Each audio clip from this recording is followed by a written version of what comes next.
Alors du coup, moi, je voulais vous partager un petit jeu qui s'était mis, en fait, qui est venu très spontanément au sein de ma famille. En fait, je l'ai appelé le jeu JEU du jeu.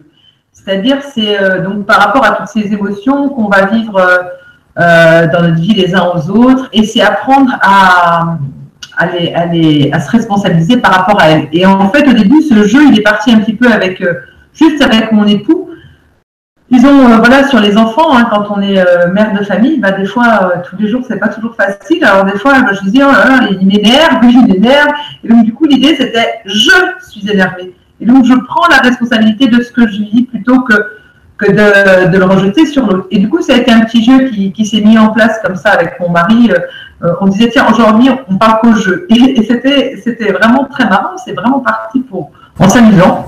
Mais de là, de fil en aiguille, en fait, ça a déteint un petit peu sur les enfants. Et on a trouvé que c'était vraiment très chouette parce que du coup, bon, j'ai quand même 5 enfants, donc on vit tous les 7.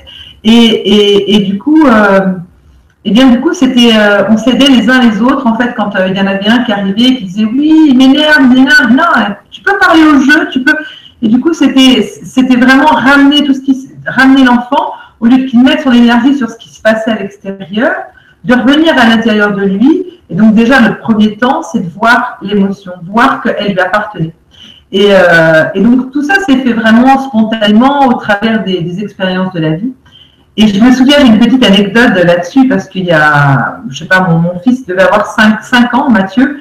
Et donc une journée où j'étais un petit peu fatiguée, et ça arrive, et du coup il y a la colère qui est là, et puis il fait un truc qui m'énerve, et là je sens voilà, un mouvement de colère qui passe, et comme Mathieu, je l'accueille, je l'accueille comme ça, et là j'ai mon petit bonhomme de 5 ans qui me regarde avec un petit air très angélique, et il me dit, mais tu sais maman, c'est ta colère, elle t'appartient. Et là, et je l'ai trouvé chouette, parce que là, tout ce feu qui était là, et du coup, la colère, elle augmentait parce que finalement, j'avais toute mon attention sur lui, en fait. C'était lui qui m'énervait. Et lui, par cette petite phrase, par ce petit jeu qu'on avait mis en place, il m'a permis juste de reprendre la responsabilité de ma colère. C'était la mienne, effectivement. Elle n'avait rien à voir avec lui. C'était juste un cadeau magnifique. Et voilà ce petit outil, en fait, voilà, qui peut se mettre en place en famille, vraiment sous forme de jeu, parce que voilà, c'est assez marrant. Et puis, on se rend compte que voilà, c'est pas des automatismes, il nous a fallu un petit peu de temps pour mettre ça en place.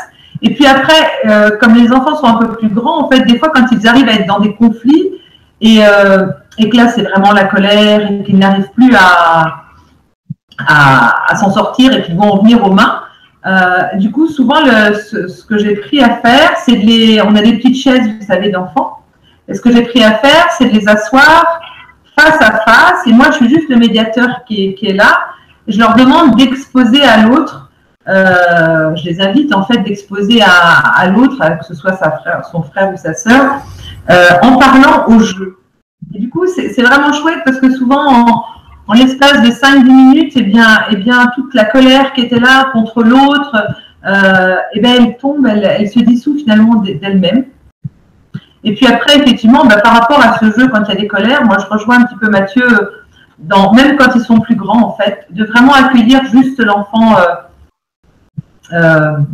juste avec se toucher dans ses bras. J'ai ma fille qui a 14 ans aujourd'hui, il y a 1 an, elle a vécu sa première rupture, donc c'était très, très douloureux. Et bien là, la meilleure chose qui soit, c'est vrai que pour moi, en tout cas, j'ai vu que c'était vraiment efficace, de l'accueillir sans un mot, juste avec ma présence aimante et d'être juste là.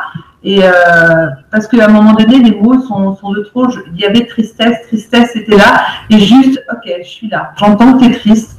Et c'est tout. Pas un mot de plus, mais simplement, finalement, notre présence aimante qui accueille finalement l'émotion de l'enfant, ça permet vraiment de faire un travail qui se fait, j'ai envie de dire, tout seul en fait. Vraiment, c'est quelque chose de très chouette. Et puis sur l'EFT, tu parlais de ça, c'est aussi un outil qui pour moi est important. Je m'en sers peu, mais notamment, tu en parles là et je m'en suis servie avec ma fille Julie aussi, qui 1 an après cette rupture, il y a un petit rototo qui est remonté. Et c'est assez chouette parce que c'est elle spontanément qui est venue me voir parce qu'elle voyait que dans ses relations avec les garçons, c'était pas forcément évident. Donc elle m'a demandé que voilà, qu'on se pose un petit peu avec ça, et c'était vraiment beau parce que l'EFT lui a vraiment permis de libérer d'un reste de tristesse lié à cette histoire qui était là. Et c'était alors c'est très fort quand c'est la maman qui le fait, parce que quand on tapote l'EFT puis qu'il y a les larmes qui coulent comme ça, et ça demande vraiment d'être dans une forme de détachement et de présence vraiment aimante, mais en même temps, c'était beau parce que je voyais cette libération qui se vivait au travers des larmes, quoi. Donc voilà, ça, c'est des outils qui sont aussi vraiment très, très chouettes. Voilà un petit peu ce que je voulais vous partager.